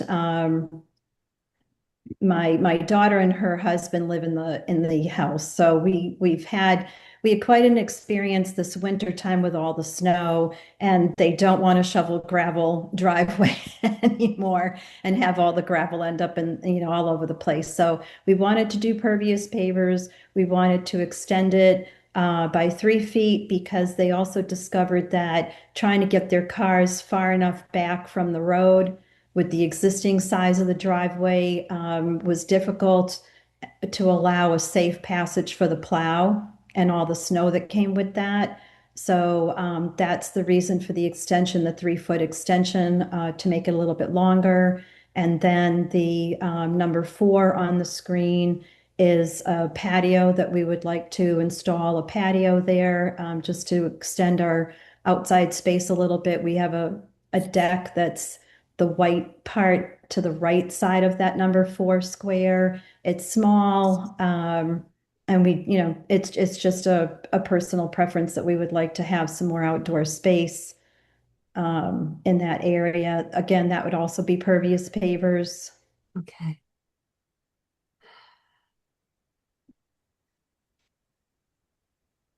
Okay. The snow really drove this project up a few Yeah. notches this year. Okay. Do we have anything, Jen, like can show us where?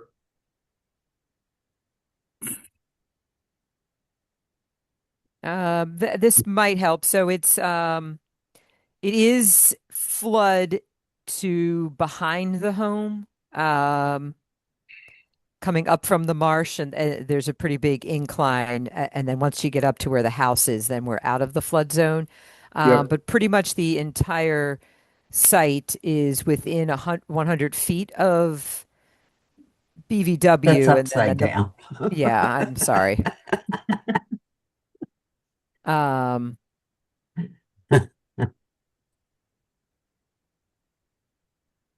so this work is occurring in the 100-foot buffer. Okay. Okay. All right. Um, Penny? No, I don't have any issues with what they want to do. As long as it's all papers. Thank you. Okay. Brendan? Um, no, I guess I'm okay with it. Okay. Roger?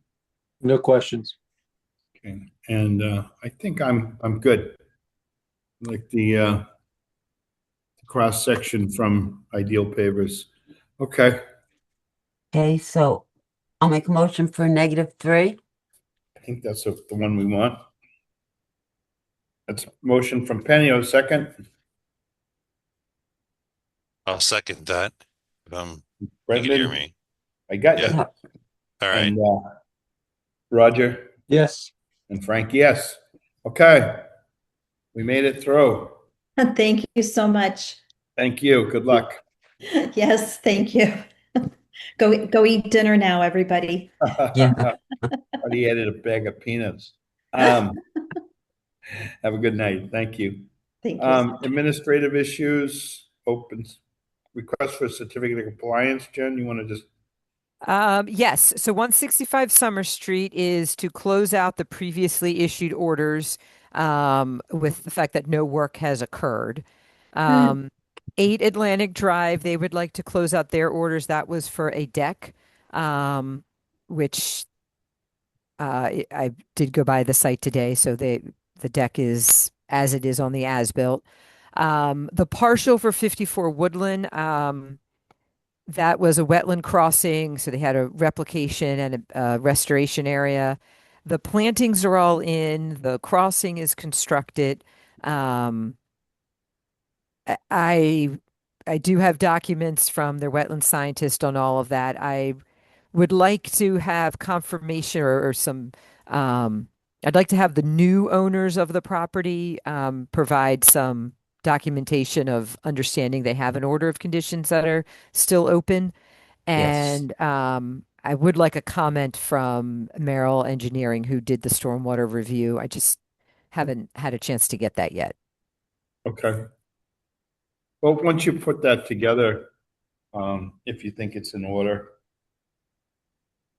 Send it. your call. Okay. Okay. All right. All right. Anybody else want to comment on that one? Nope. It's a sensitive area, but it seems like you got all the boxes to check off, the right ones. Okay. Anybody else? Can I just do a quick one on ML on my motor car Lincoln? Quick. Quick. Yes, I just want to let the commission know that my buddy Susan Harrison, who has been a godsend to me out there, we went in, we had some mulch left over and we took it out onto the trail and we filled in a lot of the depressions out there. And then my faithful brother Paul went out with me as I was weed whacking and I bought him some yellow spray paint and some of the stumps, we just sprayed the top of them because it just takes time for them to rot out. So all's looking fabulous out there. Thank you, Frank. It's ever since you fell, you're just gonna take it to those stumps until they totally die. Well, you know what? I'm not concerned. That was my brother Paul's idea. Well, he's trying to look out for you. Well, Okay. I have to watch where I'm going. My own fault. Roger? Yeah, real quick, I want to go back to what happened earlier this evening. And Penny, I'm sorry you had to go through that. I think nobody really appreciates the time and energy that you put into this and the passion you put into this. And Frank, I want to go on the record of saying we have to mute when we're in this session at times. Like I felt like there was a lot of times some of the committee members were interrupted by the applicants or by their representatives when they were asking questions that I think more of like teeing something up. And I think it's I don't know. It's getting a little annoying on my part, and I think the fact that that individual was not muted, I'd like to somehow propose we figure out something, and I'm willing to take the role of when we go to the committee's questions or comments. A lot of times, I know I ask Jen or I'll ask you a question for clarity. I can work the mute so that we do not get interrupted and cut off from the points that we're going to be making, because I think what happened today was completely unacceptable, and I do think could have been avoided. We can't change the guy's mindset, but we shouldn't have to be worried about people just saying certain things or cutting us off. I would agree with that, and it was really discouraged.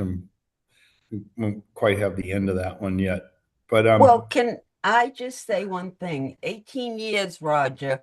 Frank's been on, he's in his 20th year, and never has an applicant behaved that way. So I'm just maybe dumbfounded. somebody's going to have to show me either that, or we're just going to come up with a policy that once we start to have discussion that we mute everybody. Yeah. So that way we can just talk without people butting in, I think is. Can I propose that? Can I make a motion? I mean, how do we, I don't even know. Yeah, no, that's fine. We can definitely do that. That we mute everybody, just the commission's talking, and all the commission members, you could please help with unmuting people as far as when we get back to that. But that, that way when we're going through the commission, we can go through them, and then if the representative is called on to answer a question, we can deal with it then. Okay. No, that makes a lot of sense. So is that something we have to make a motion for? No, I can do think it. we can No, Just do it. Do it. Let's give it a right. try. I All appreciate it. I think that's a good point because the interruptions going back and forth are It's tough. Trust me. I appreciate the work, Frank, you're doing, trying to kind of herd cats there. It's never easy. But I'm hoping that I'm, it hasn't happened in 18, 20 years. It should never have happened. So I Right. think, just one of those things. Yep. Never. Agreed. Okay. On a brighter note, the commission or the town took possession of 0 Clap Road and 0 Booth Hill last week. So now we own those properties, that additional 16 acres. And the trails volunteers are ready to start mapping out the trail that goes. We sort of did lay out a rough trail, but they want to get going. And so on Sunday at noontime, we're going to just kind of work our way in and take a look and see where that trail will actually follow. If anybody has any interest in popping by at noon, it's across from 135 Clap Road. I put a CPC sign there just so it's easy to mark, but that's the dishpan property, and the trails folks are actually real anxious to get started on that. It'll be, this one will be just kind of mapping it out. They'll have to come back to us. We're going to have to file something with our own commission because of the boardwalk that's needed in a wet area. And there's probably a few other things that need to be done, but that's pretty exciting to add that. And then at 2:00 on Sunday at Appleton Field, be a Boy Scout Eagle Award to, I think it's Ryan Cosman, and Ryan did the water collection system up at the field, which gives them some irrigation water. It's a roof structure and gutters that go into rain gardens, and that was his Eagle Scout project. And they're going to do the award ceremony right at Appleton Field on Sunday afternoon. Oh, nice. Hope it doesn't rain. I know they want the rain for the for the water, but not at 2:00. So, all right. Crazy. Okay, I'll make That's a it. motion to adjourn. That's a motion from Penny. Sound like a second from Brendan. Yes. All in favor, Roger Yes. and Frank. Yes. Thanks you so much. Thank Thank you. you. Good night. Good night. Good night. Good night.